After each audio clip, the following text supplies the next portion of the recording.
Welcome, everybody. Hey, while you're waiting, you see the countdown. We're going to get started in 1 minute. Tag your friends, share with them, share this on your page so that others may see it. I'm going to just quickly talk about the highway to success. I got something really cool I want to share. So hopefully this will communicate as it has hit me. And I thought I would share it with you all today.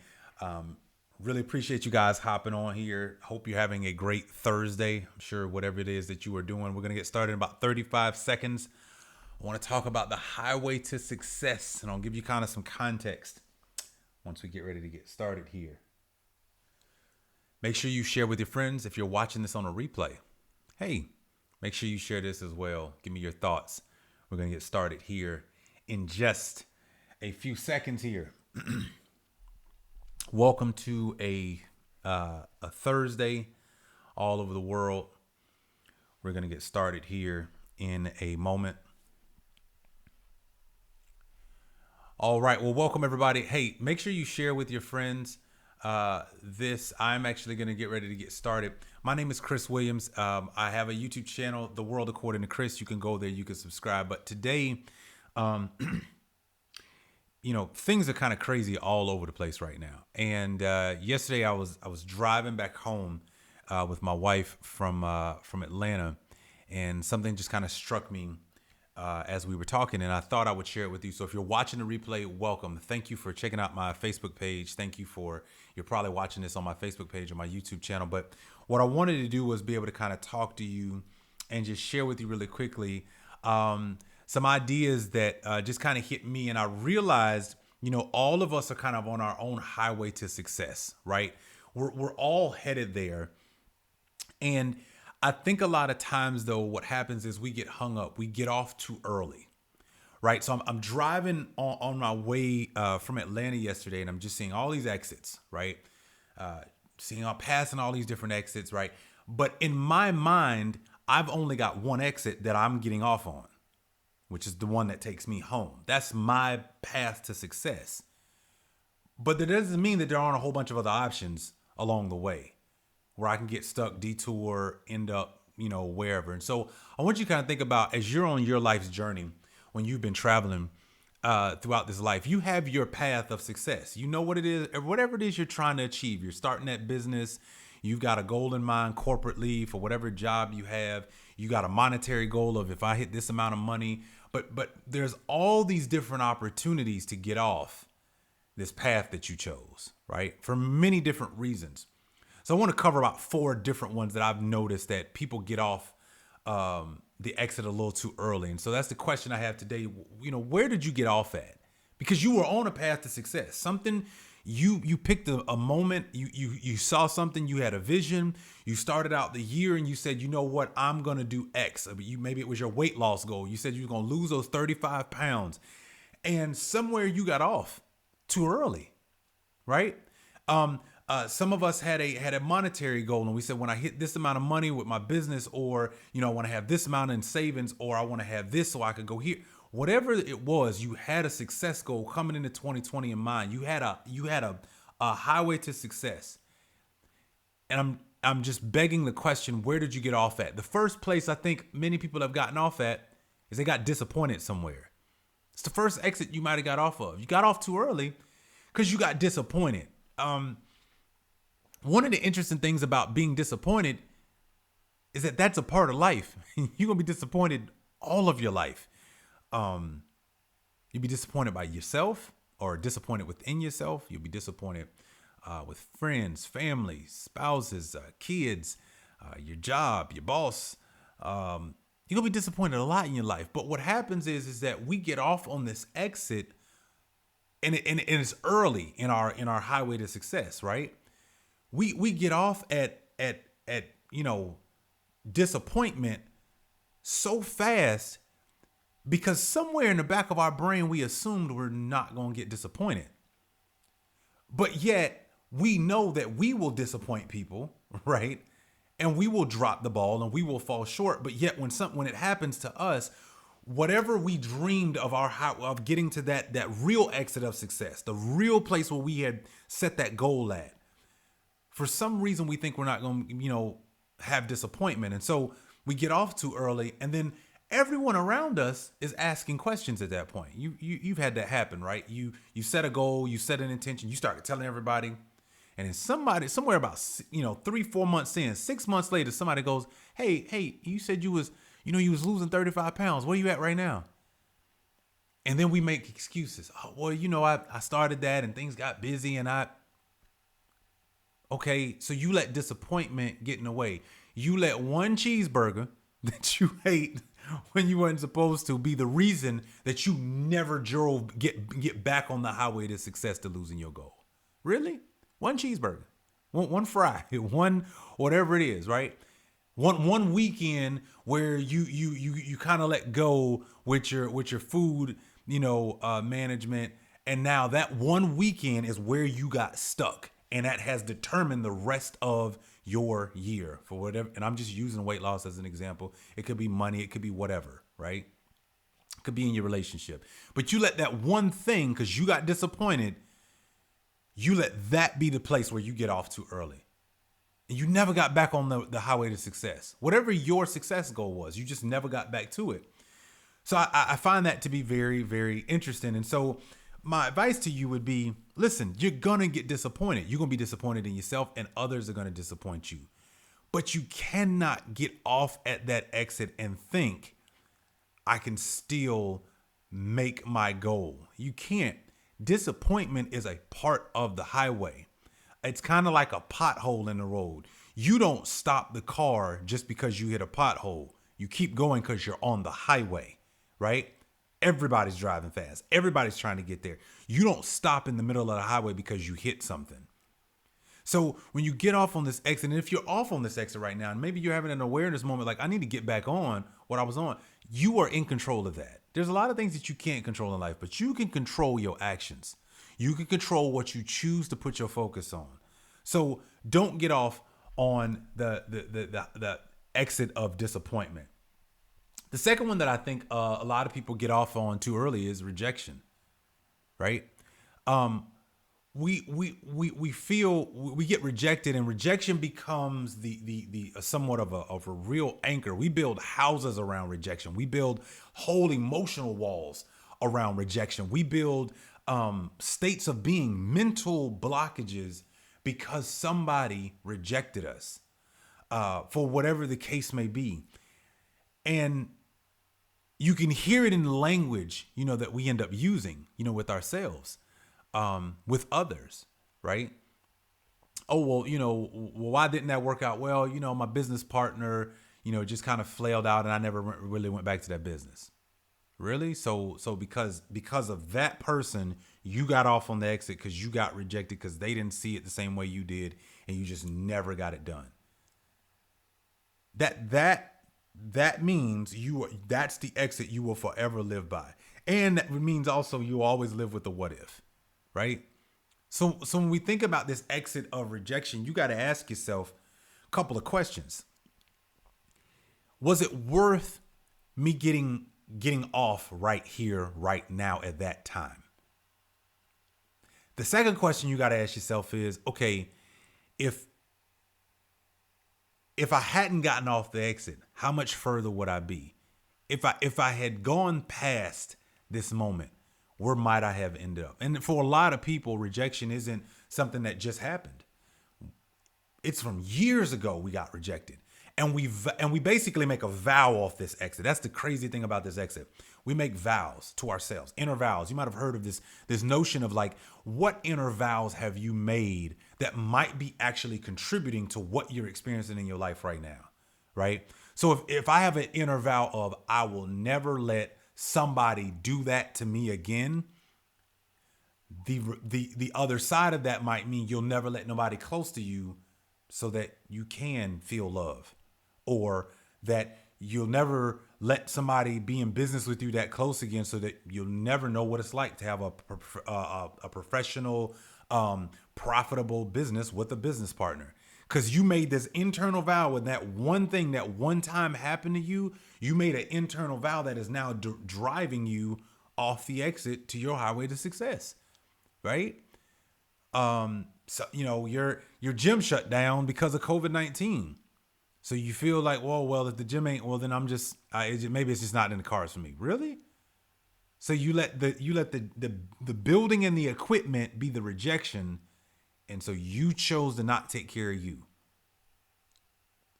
It's just things to think about, right? So the second one is rejection. All right. Third one, which I think is pretty interesting because for many of us, sometimes we got to really think about this, is self-sabotage. This exit it's pretty far down towards your goal, but it's a real exit. You ever heard of self-fulfilling prophecies? Right? So a self-fulfilling prophecy, man, I'm trying to say that. Say that 5 times fast. Self-fulfilling prophecy. A self-fulfilling prophecy is when you keep stating something out loud, a negative of whatever it is. You keep making these negative statements all the time, and eventually they become true, right? For example, that's for you, but that ain't for me. Okay? Well, then everything around you will ensure, because whatever you focus on will start to show up in your world, right? Like if you focused on your favorite car, you're going to keep seeing your favorite car all the time. If you focused on a certain color, you're going to keep seeing that color everywhere, right? Whatever the case may be, it's because now your entire attention, your brain is going to start picking up what you focus on. So self-fulfilling prophecies work the same. If I run into a successful person that I've always wanted to meet, for example, I ran into Shaq this week. Okay, Shaquille O'Neal, right? I ran into Shaq this week. Had a great, quick 5-minute conversation with him at a car wash. Okay, but if I'm walking around thinking, oh, I'll never be him, or I'll never be successful, or no, I'll never meet anybody like that, and I have an opportunity to potentially strike some interest and talk about a potential business deal, but if I'm always thinking, well, I'll never meet anybody, that'll never happen to me. I'm not that person. Oh, I'm not you. Oh, I'm not. If you keep saying that, you're sabotaging the very thing that you're ultimately after on your highway to success. And so guess what? You get off too early.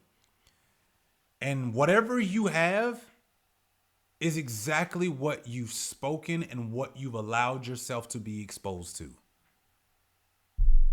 That's life. Whatever you've spoken and whatever you've allowed yourself to be exposed to is the sum of it is your current life right now. So sometimes what you say and what you choose to expose yourself to are really creating the world that you live in. And the other thing about self-sabotage is just because you get uncomfortable with this highway to success, maybe you got uncomfortable with the speed of everything. Maybe you got uncomfortable with just the unknown. A lot of people suffer and create self-sabotage because they're in they want a lot on this highway to success and they got this goal in mind. But the further you get away from your comfort and the further out you start driving, the more uncomfortable you get. So what do? We just get off early. Because we start saying things to ourselves or believing things. Pastor Stephen Furtick, my pastor, love him to death, Elevation Church, wrote a book called Crash the Chatterbox. And it's all about these things that we constantly keep saying to ourselves. And then eventually, guess what? You believe it. You say it long enough, it's going to be true for you. Now, it might not be true for everybody else around you, but it might be true for you. So if you have people around you who are constantly spewing limiting beliefs, if they're constantly trying to be in control of everything, if they're never stretching, never growing themselves, and you spend a lot of time with them, well, you're going to think that their version and their input into your highway to success is valid, when it's probably not. Matter of fact, it's probably far from the truth, but yet we believe it just because they're close to us, or we've let them have some version of space in determining where we go and what we do. And by the way, sometimes the self-sabotage is because we don't like the fact that everybody around us is becoming uncomfortable because we chose to do something different. And I think there's portions in your lives and there's junctures in all of our lives where we got to be willing to be uncomfortable and isolated for a while so that we can get to where we want to go. And guess what? Everybody can't go with you. So be mindful of the self-sabotage. The last one is a tricky exit. It's the emotional exit. Um, let me give you this. So if you are if you're in a car, I'm just gonna use this analogy. Let's say the car is the vehicle that's got us on our highway to success. We've decided what we want. We want financial freedom. I want, to be able to take care of my family. I want a savings. I want to pay for my kids' college. I want whatever, right? You've got your thing. And then you end up looking for the vehicle, right? You find a vehicle by which you're going to get on this highway to success to achieve that goal. Your vehicle might be a corporate job. It might be an outside business. It might be network marketing. It might be affiliate stuff, right? It might be a YouTube channel. It might be whatever, right? But you've chosen a vehicle. Maybe you have a couple of vehicles, right? Some of us have a corporate job and an outside business, right? So you got a couple of vehicles, but you're using this vehicle to get there. The problem is, the question you got to always ask yourself is, who's driving right now? And a lot of times you're in the back seat strapped in and emotions are driving your business. I want you to think about it this way. I've met some incredible, successful people. They're successful for their own right. One of the things I notice about them is their emotions are not driving their business. Are they emotional? Yeah, you're human. But they don't let their emotions drive their business. In fact, they're kind of cold, so to speak. Not in a bad way, but like emotions don't get in the way of them achieving their goals. They're not going to allow their emotions to kill what they're ultimately trying to get done. And I think it's a hard skill to learn. It's a hard thing to figure out. But I will tell you this. It is something that I am learning because I tend to wear my heart on my sleeves a lot of time, and I'm having to learn to think, take a pause, right, before I respond instead of reacting to everything. And it's difficult. And I think no matter what you're doing, you have to figure out what that speed and pace is for you. But if emotions are constantly driving your vehicle on the highway to success, you are going to get off too early or crash and burn. And what you got to learn to do is take over the vehicle. You've got to learn to get in the driver's seat. You got to let emotion sit somewhere in the back or in the passenger seat. Meaning, I might feel afraid, but fear is not driving me. I might feel uncomfortable, but uncomfortable is not driving, right? I might feel scared as all get out, but that is not driving. I might come from a scarcity mentality. I might come from a poverty mentality. I might come from a lack mentality, but they are not driving my vehicle on my road to success. And I really want you to think about that as you figure out what you're going to do over these next, 90 days here of the year. Because the truth of the matter is that for many times, we get off on the emotional exit, and it feels like, it made sense at the time. Why? Because it put us back in a comfortable position. It feels like it was the right thing to do. But what it also does is it creates this big gap because we're looking down the road every now and then going, wow, I wonder what would happen if I'd have kept going. And we don't like looking down there and playing the what if game, but our emotions will drive us to do that. So stop allowing your emotions to drive you. Don't let emotions drive you. So those are kind of the four I had. What exit are you getting off at? Disappointment, rejection, self-sabotage, and emotional. Thank you so much for watching this video. I hope you found it helpful. If you did, do me a favor. Go to my YouTube channel. If you're not watching this on YouTube, The World According to Chris, use the hashtag TWATC. When you comment on this particular video, if you're watching this on Facebook, leave a comment below. Tell me what you thought about this video. If you would like more of this kind of stuff, I'll be happy to get your feedback and continue to provide you something to this effect. These are types of things that I like to be able to do and be able to talk all different types of things: dad life, tech, cars, you name it, travel, business.